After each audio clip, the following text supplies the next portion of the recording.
Hello, everybody. Let me ask a question real quick. Are you on the edge of giving up on your hobbies and the things you love doing? Let me just say it. Don't.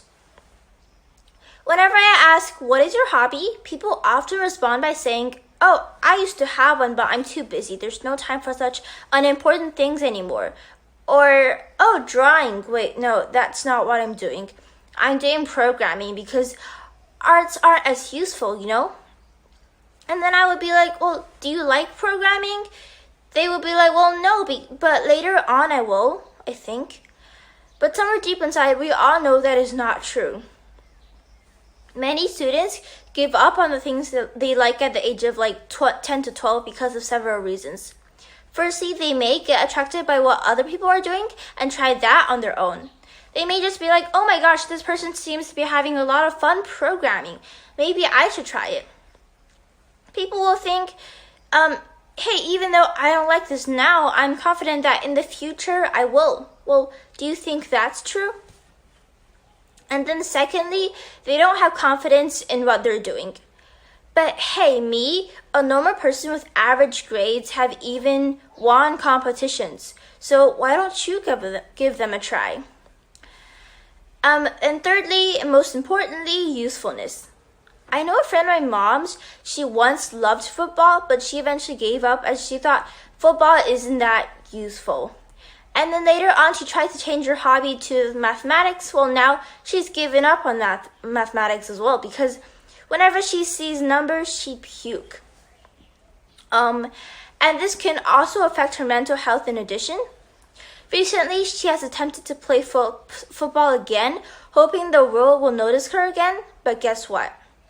She's 30 now, and as time doesn't wait for anyone, she's too old to play football anymore. So we all shouldn't wait and let go of what we truly love. One hobby that a lot of people, by that I mean a lot of students, give up on is arts and music. This includes playing instruments and drawing. When I was about 7 to 8 years old, I had noticed most people play an instrument such as a piano or cello.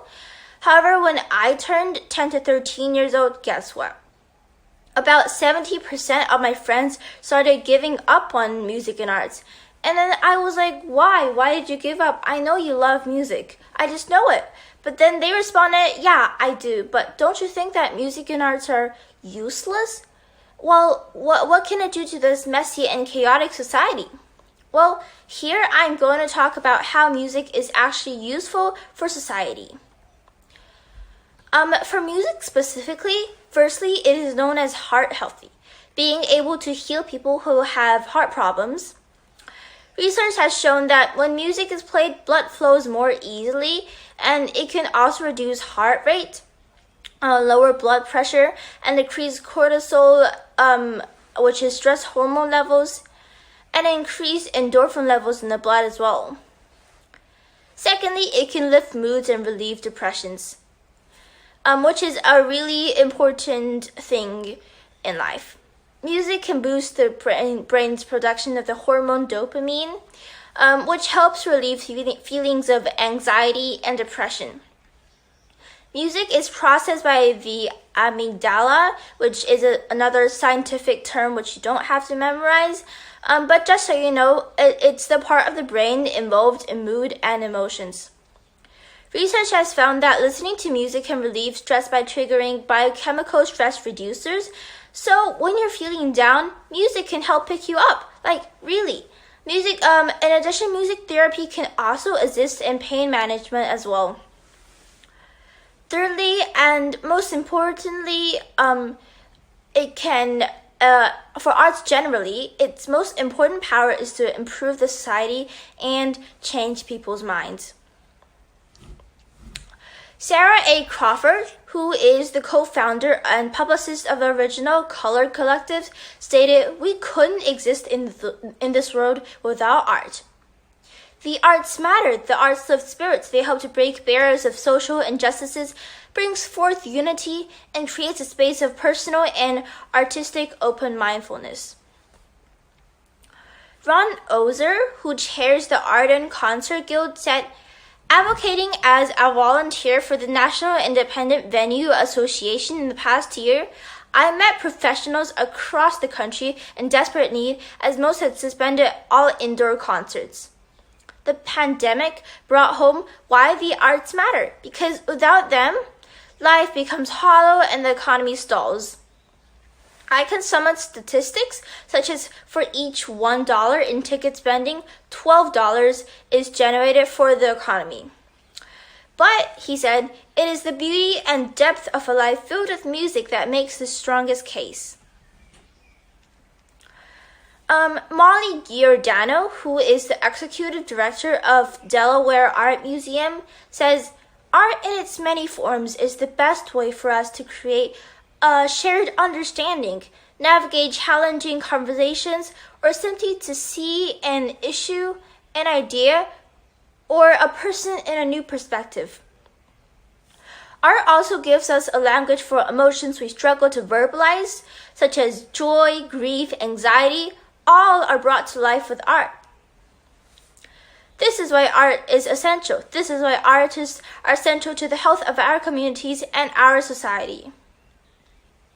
Finally, Frederick Reed, who is the owner of Reed's Refuge, says, the arts helped shape who I am today. They gave me hope and taught me to cultivate my talents. Ultimately, they offered me a better life. Oh, and by the way, I love music. Yeah, I love music. And knowing that arts can actually be really useful for society makes me smile so much. So here I'm gonna play a piano piece that I hope can influence you guys sitting here in this wide and peaceful theater, imaginary theater. So I hope you enjoy.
Keep your passion and blow away your fears.